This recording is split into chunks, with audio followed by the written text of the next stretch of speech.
Bonjour, je vais vous présenter aujourd'hui le nouveau bloc-notes Braille Bryant BI 20X.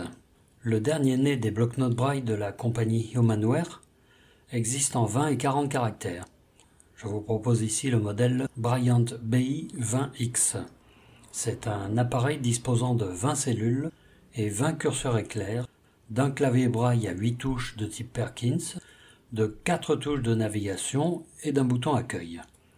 Il est connectable à un PC avec USB ou Bluetooth et à un smartphone. Voici une rapide description.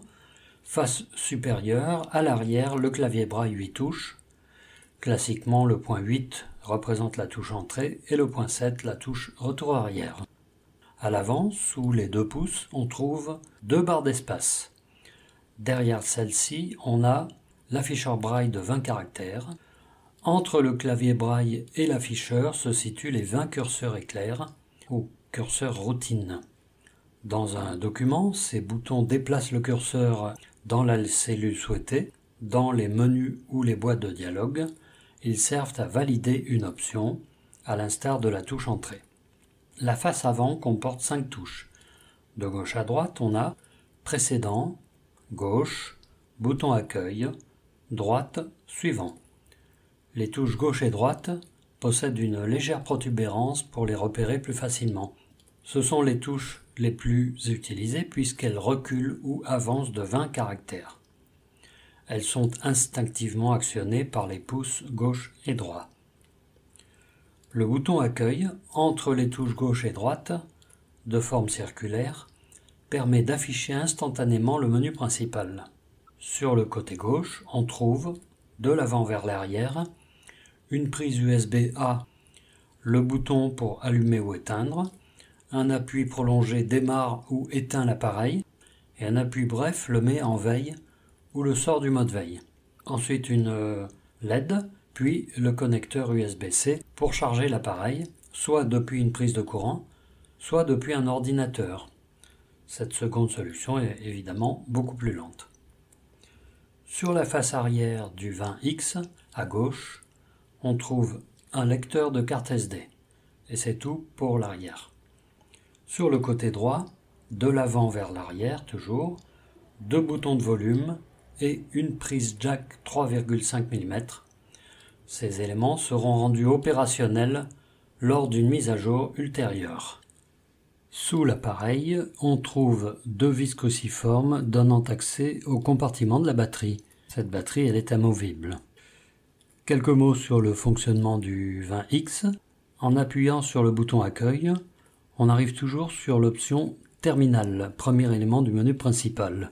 Ce menu comprend en outre éditeur pour créer, modifier des documents, Victor Reader qui est un simple lecteur de livres, gestionnaire de fichiers, notamment pour copier, renommer, déplacer, supprimer, couper, coller, rechercher, trier, éjecter un média, calculatrice, date et heure, options, services en ligne pour accéder à des bibliothèques américaines comme Bookshare, guide d'utilisation et arrêté qui équivaut à un appui long sur le bouton de mise sous tension.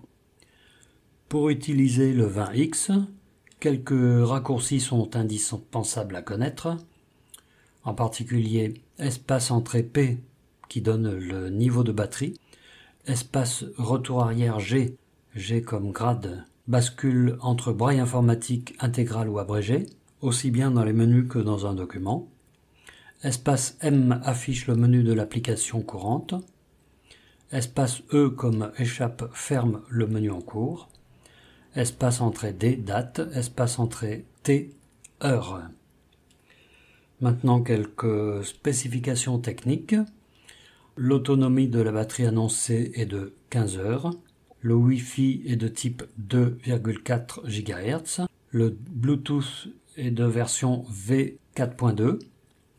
Les dimensions sont de 16,6 par 10 par 2,3 cm. Le poids maximum est de 480 grammes avec la housse. Et à présent, je vous propose de citer quelques points forts du 20X. D'abord, il est peu encombrant et très portable, moins de 500 grammes. Il a une housse avec un rabat aimanté, ainsi le clavier et l'afficheur braille sont protégés lors du transport. Il a un clavier braille ergonomique et silencieux. À tout moment, on a la possibilité de sélectionner le braille préféré, informatique, intégral ou abrégé.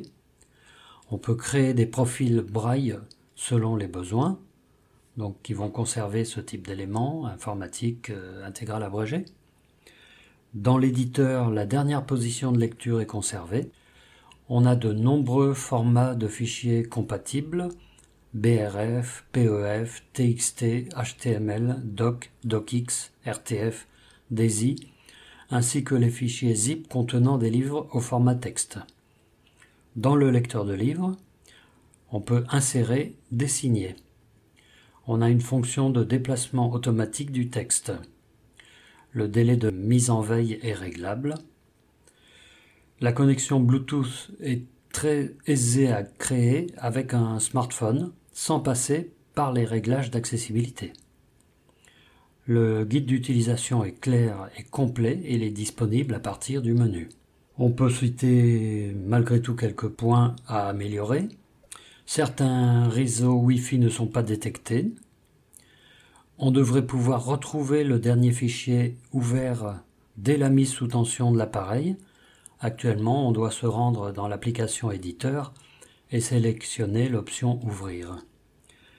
Les messages d'aide de VoiceOver ne correspondent pas aux actions effectuées. Cela étant, on a là un appareil doté de nombreuses qualités et qui est évolutif. En particulier, une future version donnera l'accès à l'audio. Le Bryant 20X est très compact. Ses dimensions sont même identiques à celles de certains bloc-notes à 14 cellules. Merci de votre écoute. À bientôt.